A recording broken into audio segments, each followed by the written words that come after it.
আসসালামু আলাইকুম প্রিয় শিক্ষার্থী বন্ধুরা, আজকে রাইট ফর্ম ভার্বের সেকেন্ড ক্লাস নিয়ে তোমাদের সামনে আমি হাজির হয়েছি।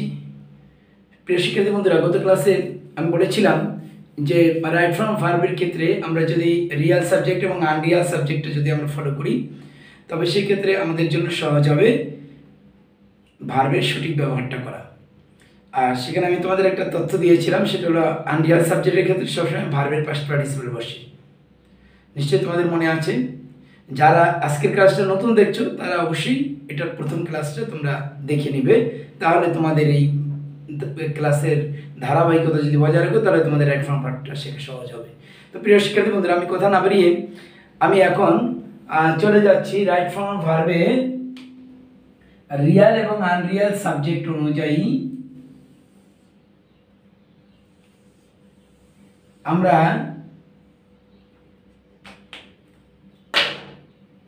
রিয়াল এবং আনরিয়াল সাবজেক্ট অনুযায়ী যে টেন্সের যে ব্যবহার সেটা কিভাবে করে ওইটার একটা সংক্ষিপ্ত একটা ছক আমি তোমাদেরকে আজকে দেব।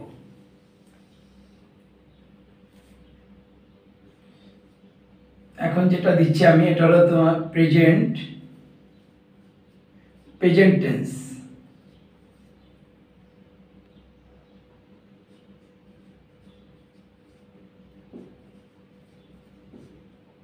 এটা রিয়াল সাবজেক্ট, এটা আনরিয়াল সাবজেক্ট। এটা রিয়াল সাবজেক্টের কলাম, এটা আনরিয়াল সাবজেক্টের কলাম। আর এই ঘরটায় থাকবে হলো টেন্সের নাম।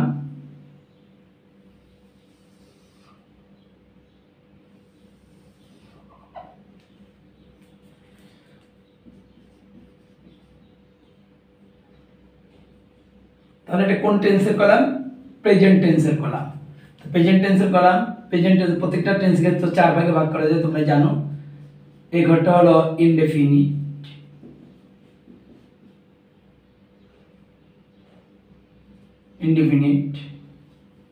এটা কন্টিনিউয়াস, এটা পারফেক্ট, এটা পারফেক্ট কন্টিনিউয়াস।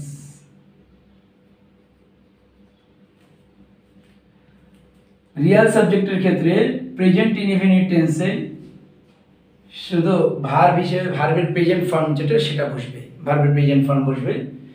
আনরিয়াল সাবজেক্টের ক্ষেত্রে বসবে হলো am, is, are plus V3। Continuous টেন্সের ক্ষেত্রে বসবে M, is, are plus V1 এর সাথে ING। আর প্রেজেন্ট কন্টিনিউয়াস টেন্সের সাবজেক্টটা যদি হয় আনরিয়াল সাবজেক্ট, সেক্ষেত্রে আমরা লিখব am being, is being, are being plus V3।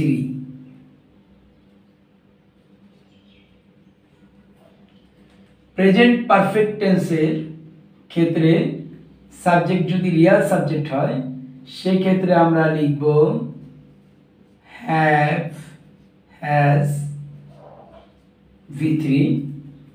আর প্রেজেন্ট পারফেক্ট টেন্সের আনরিয়াল সাবজেক্ট যদি হয় সেক্ষেত্রে আমরা লিখব have been, has been plus V3। Present perfect continuous টেন্সের ক্ষেত্রে সাবজেক্ট যদি থাকে রিয়াল সাবজেক্ট, তখন আমরা লিখব হলো হ্যাভ বিন অথবা হ্যাজ বিন প্লাস ভার্বের সাথে ING। আর যদি প্রেজেন্ট পারফেক্ট কন্টিনিউয়াস টেন্সের সাবজেক্ট যদি হয় আনরিয়াল সাবজেক্ট, সেক্ষেত্রে আমরা ব্যবহার করব হ্যাভ বিন, বিইং অথবা has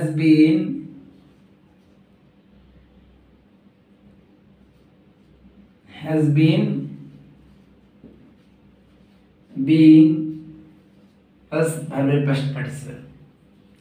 তো প্রিয় শিক্ষার্থী বন্ধুরা, এই বোর্ডে যেটা লিখলাম এটা তোমাদের কষ্ট করে তোমাদের এটা একটু তোমাদের মগজে রাখতে হবে, এটা কিছুটা মুখস্থের মতো করেই রাখতে হবে। তবে যদি টেকনিক্যালি মুখস্থ করার চেষ্টা করো তাহলে এটা তাড়াতাড়ি এটা তোমরা আয়ত্ত করতে পারবে, খুবই সহজ।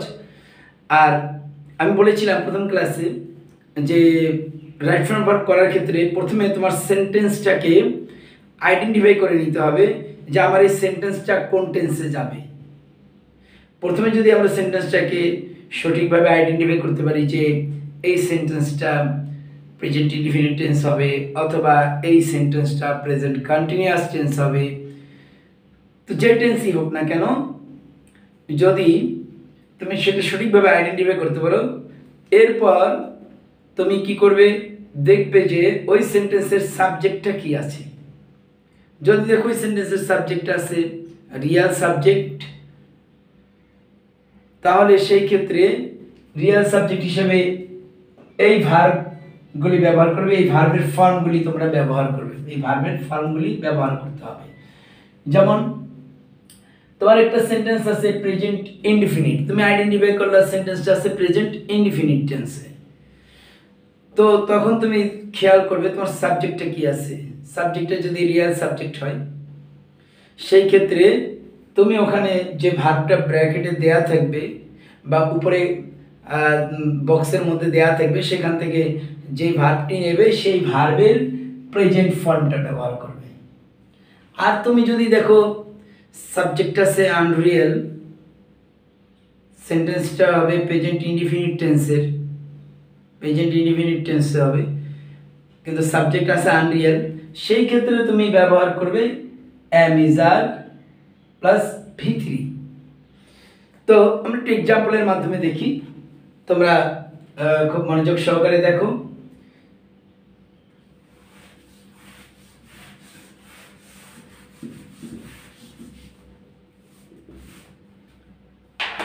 দেখো আমি যদি এখানে লিখি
প্রিয় শিক্ষার্থী বন্ধুরা দেখো একটু খেয়াল করি, এখানে কি লিখছি যে বীজ ব্র্যাকেটে দেয়া আছে বি ইন্ডাস্ট্রিয়াস ইনসেক্ট। এখন এই সেন্টেন্সটি দ্বারা তোমরা কিভাবে বুঝবে যে এটা কোন টেন্সে যাবে। এখানে একটা ইম্পর্টেন্ট কথা তোমাদের বলে রাখি, যখন দেখবে কোনো বিষয় সম্পর্কে স্বাভাবিক কোনো বর্ণনা দেয় তখন সেটা অবশ্যই প্রেজেন্ট ইনডিফিনিট টেন্স, তখন সেটা অবশ্যই প্রেজেন্ট ইনডিফিনিট টেন্স। কখন? যখন কোনো একটা বিষয় সম্পর্কে সাবজেক্ট সম্পর্কে একটা স্বাভাবিক একটা বর্ণনা দেয়, তার একটা স্বাভাবিক পরিচয় তুলে ধরে, সেটা কি হয় প্রেজেন্ট ইনডিফিনিট টেন্স হয়। যেমন এখানে বলা হয়েছে বিজ ব্র্যাকেট কি বি ইন্ডাস্ট্রিয়াস ইনসেক্ট, পরিশ্রমী কি একটি পতঙ্গ, মৌমাছি হলো একটি পরিশ্রমী পতঙ্গ, এটাই বোঝানো হয়েছে এবং এগুলো প্রেজেন্ট ইনডিফিনিট টেন্স। তো এখানে বি ভার্ব বি লিখেছে, তো বি ভার্ব কি তোমরা জানো, বি ভার্ব হলো অ্যাম ইজ আর ওয়াজ আর বিন। তো যেহেতু আমরা আইডেন্টিফাই করে ফেলেছি যেটা প্রেজেন্ট ইনডিফিনিট টেন্সের, তো প্রেজেন্ট ইনডিফিনিট টেন্স যেহেতু এই সেন্টেন্সটা, এখন আমাদের দায়িত্ব হলো এই সাবজেক্টটা কি রিয়েল সাবজেক্ট নাকি আনরিয়েল সাবজেক্ট সেটাকে আইডেন্টিফাই করা। এবার চলো আমরা সেটা আইডেন্টিফাই করি, এখানে সাবজেক্টটা কি রিয়েল নাকি আনরিয়েল। যেমন বীজ, এখানে সাবজেক্ট কি বীজ, মৌমাছি মৌমাছি মৌমাছিদের কথা বলা হয়েছে। তো এখন যেহেতু এখানে এই বীজ সম্পর্কে একটা তথ্য দিয়েছি ইন্ডাস্ট্রিয়াস ইনসেক্ট, এটা কিন্তু সাবজেক্ট ভার্ব অবজেক্ট না, এটা subject verb complement. Subject verb complement কি আর সাবজেক্ট ভার্ব অবজেক্ট কি? সাবজেক্ট ভার্ব অবজেক্ট হলো ভার্বের কাজটি ওখানে উল্লেখ থাকবে, যেমন আই ইট রাইস আমি খাই, কি খাই ভাত খাই। আর যদি বলি যে আই এম এ টিচার আমি একজন শিক্ষক, তাহলে কি আমি আমি কি শিক্ষক, এটা দ্বারা সরাসরি আমার কোনো কাজ বোঝায় না, বাট আমার একটা আইডেন্টিটি দিয়েছে, এটা হলো কমপ্লিমেন্ট। ঠিক তেমনি বলা হয়েছে বিজ বি ইন্ডাস্ট্রিয়াস ইনসেক্ট, এই বিটাকে আমাদের কি করতে হবে, এখান থেকে এই ভার্বটাকে কারেকশন ফর্ম আমাদের এখানে বসাতে হবে। ধরো নাও এটা এ নাম্বার, তো এ নাম্বারে এখানে বি থেকে আসবে কি am is R was R bin, am is আর ওয়াজ আর বিন। তো আমরা প্রেজেন্ট ইনডিফিনিট টেন্স হিসেবে যেহেতু এটা আইডেন্টিফাই করেছি এবং এটা দেখলাম সাবজেক্ট ভার্ব কমপ্লিমেন্ট। আর সবসময় মনে রাখতে হবে সাবজেক্ট ভার্ব কমপ্লিমেন্ট কিন্তু প্রেজেন্ট ইনডিফিনিটে হয়, আবার কখনো পাস্টেও যায়। তো যেহেতু আমরা এখানে দেখলাম যে এটা প্রেজেন্ট ইনডিফিনিট টেন্সের, তখন সেই ক্ষেত্রে আমরা এখানে কি লিখবো অ্যাম ইজ আর। তাহলে বিজ যেহেতু এটা সিঙ্গুলার ফর্মে আছে, সরি প্লুরাল ফর্মে আছে, আমরা এখানে আর লিখব, বিজ আর ইন্ডাস্ট্রিয়াস ইনসেক্ট। নেক্সট সেন্টেন্সটা দেখো, they collect honey from flower to flower. They collect honey from flower to flower, খেয়াল করে এখানে ভার্বটা কি কালেক্ট, সংগ্রহ করা। আচ্ছা এটাও তো কি, এটাও কিন্তু বোঝাইছে যে এটা প্রেজেন্ট ইনডিফিনিট টেন্স। কেন? কারণ মৌমাছি তো ফুল থেকে মধু সংগ্রহ করে, তাই না? তো এটা পূর্বে যেমন ছিল এখনো আছে। তো এখন এটা প্রেজেন্ট ইনডিফিনিট টেন্স, এটা আমরা আইডেন্টিফাই করলাম। এখন আমরা দেখব এই যে কারেক্ট ভার্বটি, খেয়াল করি এই কারেক্ট ভার্বটি এই দে এর সাথে যায় কিনা, ম্যাচ করে কিনা। আমরা দেখলাম এখানে দে বলতে মৌমাছিদের কথা বলা হয়েছে এবং মৌমাছিরা যেহেতু ফুল থেকে মধু সংগ্রহ করে, তাহলে দেটা হলো কি এখানে রিয়েল সাবজেক্ট। যেহেতু দে রিয়েল সাবজেক্ট, আমরা এখানে আগে আইডেন্টিফাই করেছি এটা প্রেজেন্ট ইনডিফিনিট টেন্স এবং দেটা এখানে রিয়েল সাবজেক্ট। অবশ্যই এখানে কালেক্টের V1 ফর্ম মানে কি, এই যে আমরা এই ফর্মটা ব্যবহার করব, V1 মানে কি ভার্বের প্রেজেন্ট ফর্ম। তো সেই ক্ষেত্রে আমরা এখানে কালেক্টরসে কালেক্ট ব্যবহার করব, এটাই, এটার কোনো পরিবর্তন এখানে হচ্ছে না। কারণ একটা জিনিস মনে রাখবে, ব্র্যাকেটে যে ভার্বগুলি দেওয়া থাকে সেগুলা V1 দেওয়া থাকে, মানে ভার্বের প্রেজেন্ট ফর্মই দেওয়া থাকে।